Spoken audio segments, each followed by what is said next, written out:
लेकिन सबसे पहले समझने की जरूरत है कि अगर हम पोर्टफोलियो देखें तो कौन से सेक्टर की तरफ देखें, कौन से काउंटर स्पेसिफिक रिएक्शंस को हम नोटिस करें। इसलिए स्टॉक्स नीति समझनी भी बेहद जरूरी है। और उससे पहले समझते हैं कि कौन से सेक्टर्स में कैसी चाल बनती दिख रही है।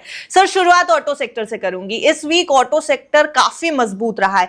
हालांकि लास्ट ट्रेडिंग डे की अगर हम बात करें तो थोड़ा दबाव जरूर नजर आ रहा है, लेकिन पूरे हफ्ते का अगर मैं आपको डेटा देख करके बताऊंगी तो 5 से 6% का वीकली गेन ऑटो सेक्टर में दिखाई दिया है। और ये स्ट्रेंथ मिली है मजबूत ऑटो नंबर्स से, जो पिछले महीने के ऑटो नंबर्स आए हैं, जो डेटा आया है वहां से ये रैली आनी शुरू हुई उस डेटा के बाद से, क्योंकि मजबूती दिखाई दी, अच्छे नंबर्स आए ऑटो सेगमेंट के। और अगर हम थोड़ा सा मेजर स्टॉक्स की तरफ नजर डालें तो यहां पर बजाज ऑटो काफी फोकस में रहा है, महिंद्रा एंड महिंद्रा काफी फोकस में रहा है।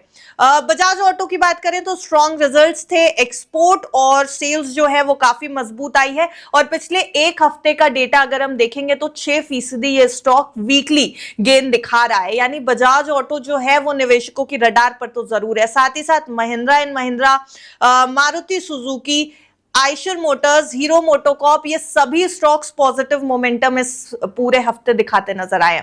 सर, ऑटो स्टॉक्स के वैल्यूएशंस कैसे लग रहे हैं अभी? एंट्री लेने का समय ऑटो सेक्टर में? देखिए, ऑटो सेक्टर में अगर आप देखेंगे तो काफी अच्छे वैल्यूएशंस देखने को मिले हैं। सेल्स नंबर बहुत एग्रेसिव आए हैं, जिसमें सबसे ज्यादा लीड अगर आप देखेंगे तो ईवीज में मैं कहूंगा कि देखने को मिली है। ईवीज टू व्हीलर के अंदर और ईवीज एसयूवीज के अंदर हमने बहुत अच्छा ट्रैक्शन आते हुए देखा है।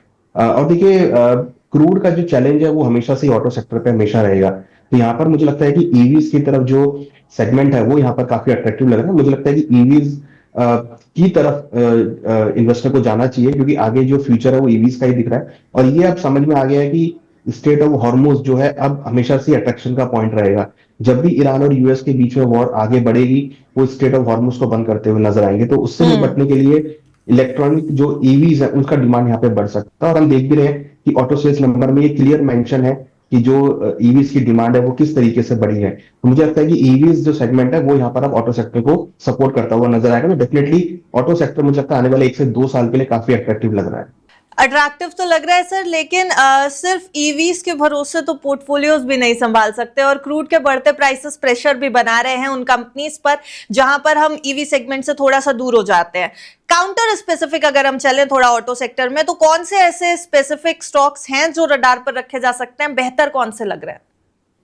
देखिए, इसमें अगर आप देखेंगे तो बजाज ऑटो काफी अच्छा मोमेंटम दिख रहा है इसमें। हमने पिछले कुछ दिनों में इसमें अच्छी एक रैली बनती हुई देखी है। इनफैक्ट अगर आप वीकली पर्सपेक्टिव से बात करेंगे तो पिछले 2 हफ्तों में करीबन स्टॉक के अंदर 11-12% का मोमेंटम आ गया है। और बजाज ऑटो में एक अच्छी खासी रैली आती हुई देखी है। मुझे लगता है कि बजाज ऑटो में आगे भी ट्रेंड कंटिन्यू हो सकता है, और ऊपर में इनिशियली 11,000 तक के लेवल आपको बजाज ऑटो में देखने को मिल सकते हैं। वहीं अगर हम बात करें महिंद्रा एंड महिंद्रा में, काफी अच्छा अट्रैक्शन महिंद्रा एंड महिंद्रा में आता हुआ दिखाई दे रहा है। इस हफ्ते करीबन 9% के आसपास भाव इंक्रीज हुए। लग रहा है कि यहाँ पर भी आपको आगे गेन देखे जा सकते हैं, और ऊपर में एटलीस्ट स्टॉक 3400 रुपए तक के लेवल दिखा सकता है। तो महिंद्रा एंड महिंद्रा और बजाज ऑटो मुझे लगता है कि 2 स्टॉक यहाँ पे अच्छा मूव कर सकते हैं। इसके साथ साथ अगर हम बात करें आइशर मोटर की, यहाँ भी हमने अच्छे अट्रैक्शन आते हुए देखा पिछले 3-4 हफ्तों की कंसोलिडेशन के बाद।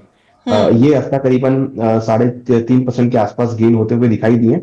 हालांकि थोड़ा सा रेंज बाउंड मार्केट है, बट कोशिश जरूर कर रहा है स्टॉक नीचे से ऊपर की तरफ शिफ्ट होने की। और मुझे लगता है कि एक रेजिस्टेंस है इसमें 7,420 का, अगर वो ब्रेक होता है तो 7,600 तक के लेवल इसमें देखे जा सकते हैं। तो मुझे लगता है कि अगर कोई इन्वेस्टमेंट कर रहा है तो इन 3 स्टॉक्स में देख सकते हैं अपने पोर्टफोलियो में ऐड करने के लिए। सर, एक और सेक्टर है जिसने इस हफ्ते जो है वो साइलेंटली बहुत अच्छा परफॉर्म किया, बहुत ज्यादा नजर में शायद निवेशकों की नहीं रहा होगा, लेकिन हाईलाइट करना जरूरी है कैपिटल गुड्स इंडेक्स को। जो कैपिटल गुड्स इंडेक्स है उसने पूरे वीक में 4% से ज्यादा की तेजी दिखाई है। और अगर मैं स्पेसिफिक एक दिन की बात करूं तो 7 मई को नए हाई के आसपास बंद हुआ है 2% से ज्यादा की तेजी के साथ। और पिछले एक महीने का अगर इसका डेटा देखेंगे तो 19% से ज्यादा की तेजी आई है कैपिटल गुड्स इंडेक्स में। फोकस में रख सकते हैं इस इंडेक्स को सर, क्योंकि अगर ब्रॉडर मार्केट से बेहतर कोई इंडेक्स परफॉर्म कर रहा है, जो जिस हिसाब से हमें डेटा नजर आ रहा है, उस हिसाब से तो इंडेक्स ने 80,000 के स्तर को टच कर लिया है, जो कि इसका 52 वीक हाई के करीब रहा है इस वीक।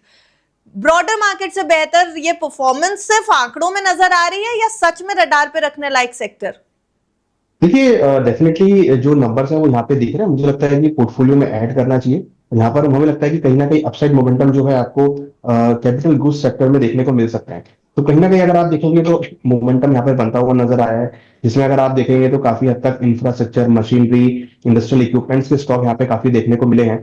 वहीं अगर आप देखेंगे तो डिफेंस सेक्टर ने काफी अच्छा यहाँ पर ऐड किया है, जैसे बीईएल है, बीएचईएल है, काफी अच्छा वैल्यूएशन यहाँ पर आते हुए दिखाई दिए हैं। एलएनटी अगर आप देखेंगे तो काफी अच्छा वैल्यूएशन पे है, जो कि लग रहा है कि इन्वेस्टमेंट के लिए अच्छा है। तो कहीं ना कहीं कैपिटल गुड्स में अगर आप देखेंगे तो अट्रैक्शन है, बट एक लॉन्ग टर्म का ये जो सेक्टर है वो रहता है, तो मुझे लगता है लॉन्ग टर्म पर्सपेक्टिव से इन स्टॉक्स को अपने पोर्टफोलियो में रखना चाहिए।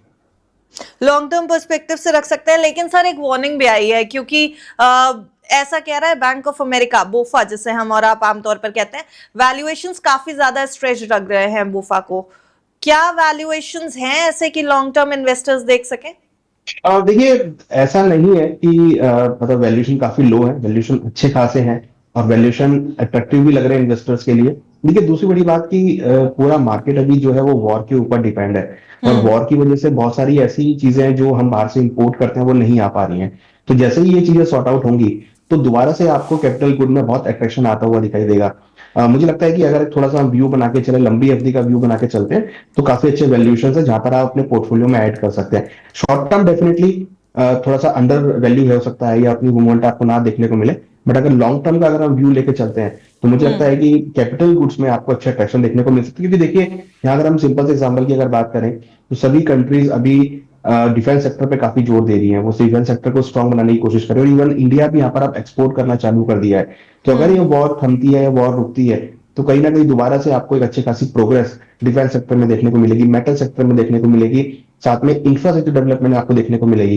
तो ये जो सेक्टर है मुझे लगता है कि लॉन्ग टर्म के लिए है, क्योंकि यहाँ पे जो प्रोजेक्ट्स होते हैं वो लंबी अवधि के प्रोजेक्ट्स होते हैं और इसमें आपको अच्छे वैल्यूएशंस मिल सकते हैं। तो अगर इन्वेस्टमेंट करना है इनमें तो एक लंबी अवधि का व्यू बना के चल सकते हैं। यानी सेलेक्टिव बाइंग रखने की यहाँ पर सलाह होगी, क्योंकि करेक्शन का रिस्क भी यहाँ पर नजर आ रहा है। अगर सेलेक्टिव बाइंग करें तो कहाँ करें सर? मेटल्स और आपके डिफेंस को लेकर के कुछ काउंटर स्पेसिफिक है इस समय हमारे पास ट्रिगर्स? देखिए बिल्कुल, मुझे लगता है कि अगर हम बीईएल की बात करें तो काफी अच्छा अट्रैक्शन बीईएल में आता हुआ दिख रहा है। अगर हम बात करें तो पिछले अगर हम वीकली पर्सपेक्टिव से देखें तो 3-4 हफ्तों में हमने एक अच्छी खासी मोमेंटम देखा है। थोड़ा कंसोलिडेशन में है बट रिकवरी देख रही है। ये हफ्ता भी ऑलमोस्ट 2.5% के आसपास गेन करता हुआ नजर आ रहा है। हमें लगता है कि ऊपर में बीईएल में 460 470 तक के लेवल्स आपको देखने को मिल सकते हैं। वहीं उसके साथ हमने बीएचईएल के बहुत अच्छे नंबर्स आते हुए देखे हैं, और अगर आप देखेंगे तो ये करीबन 5वां हफ्ता होगा बीईएल के लिए जो एक पॉजिटिव नोट पे जाता हुआ दिख रहा है। मुझे लगता है कि बीएचईएल में भी अच्छा मोमेंटम है और ये 5 हफ्ते लगातार पॉजिटिव मोड में है, और आगे भी इसमें तेजी कंटिन्यू हो सकती है। और हमें लगता है कि ऊपर में अभी ये 400 के ऊपर सस्टेन कर रहा है, ऊपर में 420 430 तक के लेवल आपको बीएचईएल में देखने को मिल सकते हैं। साथ में अगर हम बात करें एचएएल की, एचएएल में भी हमने काफी अट्रैक्शन आते हुए देखा है, और ये हफ्ता अगर आप देखेंगे तो करीबन 10.5% के आसपास गेन होते हुए दिखाई दिए हैं। तो एचएएल भी हमें लगता है कि एग्रेसिव दिख रहा है और जल्दी ये 5,000 के लेवल को टेस्ट करता हुआ नजर आ सकता है। मेटल्स में कहाँ देखें सर? देखिए मेटल में अगर हम बात करें तो जीएसडब्ल्यू स्टील है, जिसमें हम अच्छा अट्रैक्शन आते हुए देख रहे हैं। पिछले कुछ दिनों में हमने अच्छी वैल्यूएशन बनती हुई देखी है, लगातार अप्रैल के महीने से ही इसमें रिकवरी आती हुई दिखाई दी है। अगर हम मंथली परफॉर्मेंस की बात करें तो करीबन 12 से 13% के आसपास स्टॉक जंप कर गया है, और ये अपने ऑलमोस्ट लाइफ हाई के आसपास ट्रेड करता हुआ दिख रहा है। मुझे लगता है कि जेएसडब्ल्यू स्टील में आगे भी अट्रैक्शन आ सकता है और ऊपर जल्दी ही प्राइस 1320 1330 तक के लेवल दिखा सकते हैं। उसके साथ साथ अगर हम बात करें यहाँ पर हिंदुस्तान कॉपर में, तो एक अच्छा खासा मोमेंटम हमने हिंदुस्तान कॉपर में आते हुए देखा है।